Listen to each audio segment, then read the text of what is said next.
আমি দিদির বাড়িতে যেতাম, কালীঘাটে দিদির বাড়িতে দিদির সঙ্গে দেখা করার জন্য গিয়ে বসে থাকতাম। দিদি যখন রেলে মন্ত্রী হলেন, আমি যাতায়াত করে করে আমি রেল মন্ত্রী একটা চাকরি দিল।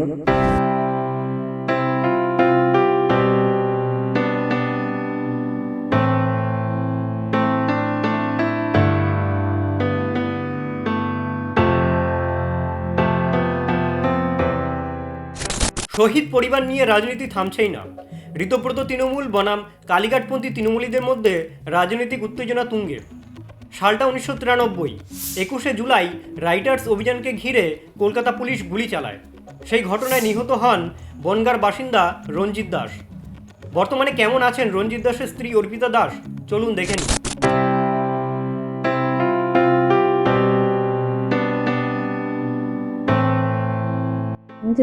দিদি প্রথম থেকে দিদির সঙ্গে ওঠা বসা, দিদি ডাকলে দিদি যায়। ঋতব্রত ঠিক আমি চিনি না, এখন জানি না কিছু, ওই জন্য আমি দিদির ওখানেই যাবো। দিদি ডাকলে দিদির ওখানেই যাবো। 21 তারিখে দিদির বাড়িতে যাব, না ডাকলেও। হ্যাঁ, 21 তারিখে সকালবেলা যেরকম যাই ওখানে যাব। হ্যাঁ, বাড়িতে তো ডাকে। হ্যাঁ, বাড়িতে তো ডাকে, বাড়িতে গেলেও তো হয়ে যাবে। হ্যাঁ, দেখা করবো। দিদি কিছু পারুক না পারুক, কিছু না, আমি দিদির সঙ্গে দেখা করবো। এবছর তো 21শে জুলাই পেরিয়ে গেল, তাহলে আবারও কেন টানছি সেই প্রসঙ্গ? কারণ প্রসঙ্গ না টানার উপায় নেই। সৌজন্যে ঋতব্রত তৃণমূলের রাজনীতি। 2011 সালে তৃণমূল কংগ্রেস রাজ্যে ক্ষমতায় আসার পর প্রাক্তন বিচারপতি সুশান্ত চট্টোপাধ্যায়ের নেতৃত্বে 21শে জুলাই কমিশন গঠিত হয়। কমিশনের সুপারিশ অনুযায়ী শহীদ পরিবারদের 25 লক্ষ টাকা এবং আহতদের 5 লক্ষ টাকা আর্থিক ক্ষতিপূরণের সুপারিশ করা হয়। যদিও পূর্বতন সরকার শহীদ পরিবারদের 2 লক্ষ টাকা এবং আহতদের পরিবারকে 15,000 টাকা করে ক্ষতিপূরণ দেয় বলে অভিযোগ। আর এই নিয়ে সরব হন বিরোধী দলনেতা ঋতব্রত বন্দ্যোপাধ্যায়। রবিবার রঞ্জিত দাসের ছেলে রজত দাস উলুবেড়িয়ায় বিরোধী দলনেতা ঋতব্রত বন্দ্যোপাধ্যায়ের সঙ্গে দেখা করেন। বিরোধী দলনেতা সোমবার বিধানসভায় রজত দাসকে নতুন আবেদনপত্র নিয়ে দেখা করতে বলেন। শহীদ পরিবারের যাতে 25 লক্ষ টাকা ক্ষতিপূরণ, পাশাপাশি রজত দাস যাতে একটি সরকারি চাকরি পায় তাও দেখা হবে বলে তিনি আশ্বাস দেন।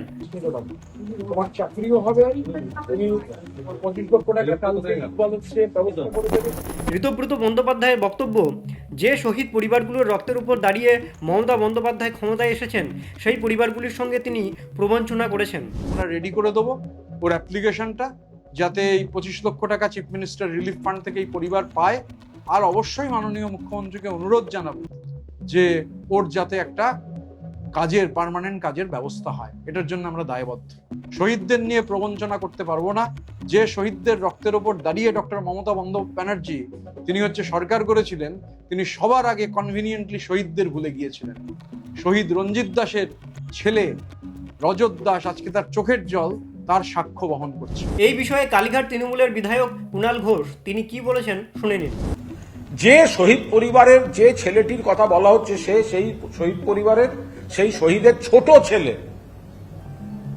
1993 সালের 21শে জুলাই মৃত্যুর পর, শহীদ সিপিএম এর হাতে মৃত্যুর পর তার স্ত্রীকে মমতা বন্দ্যোপাধ্যায়ের উদ্যোগে রেলে চাকরি দেওয়া হয়েছিল। রেলে ওনারা আগে থাকতেন গাইঘাটায়, এরপর ক্রমশ পরে চলে আসেন হাওড়ায়, এবং সেই অনুযায়ী চাকরির ট্রান্সফারও হাওড়ায় নিয়ে আসা হয়। এরপর সেই শহীদের স্ত্রীর 2টি সন্তান, বড় ছেলেটিকে এই মমতা বন্দ্যোপাধ্যায়ই চাকরি দিয়েছেন। স্ত্রী রেলে চাকরি, ছেলেটি বোধহয় নবান্নতেই চাকরি। ছোট ছেলে এখন চাকরি, বা তাকে কেউ কিছু বুঝিয়েছে, তিনি স্পিকার পোষিত বিজেপির বি টিম চাটনের কাছে গিয়ে ছবি তুলেছেন। আমরা তাকে কি বুঝিয়ে নিয়ে যাওয়া হয়েছিল, তাকে দরকার হলে কে চাকরি দেবে, আমরা তার কারুকে কিছু বাধা দিতে যাচ্ছি না। কিন্তু শহীদ পরিবারকে মমতা বন্দ্যোপাধ্যায় দেখেননি এবং চাকরি দেননি, এত বড় মিথ্যাটা যেন রটনা না হয়। দরকার হলে আপনারা তাদের বাড়ি যান। প্রসঙ্গত 2001 সালে প্রাক্তন মুখ্যমন্ত্রী মমতা বন্দ্যোপাধ্যায় অর্পিতা দাসকে রেলের চাকরি দিয়েছিলেন।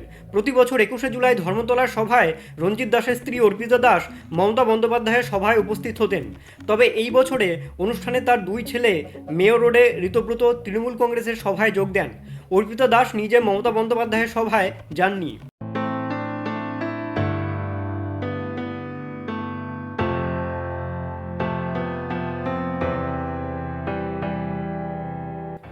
সবাই চায় শহীদ পরিবার বিচার পাক, ক্ষতিপূরণও পাক, কিন্তু তাদের নিয়ে রাজনীতি সেটা বন্ধ হোক, কারণ তাদের নিয়ে রাজনীতি করলে শহীদদের অসম্মান করা হয়, এমনটাই মনে করছেন শহীদ রঞ্জিত দাসের স্ত্রী অর্পিতা দাস।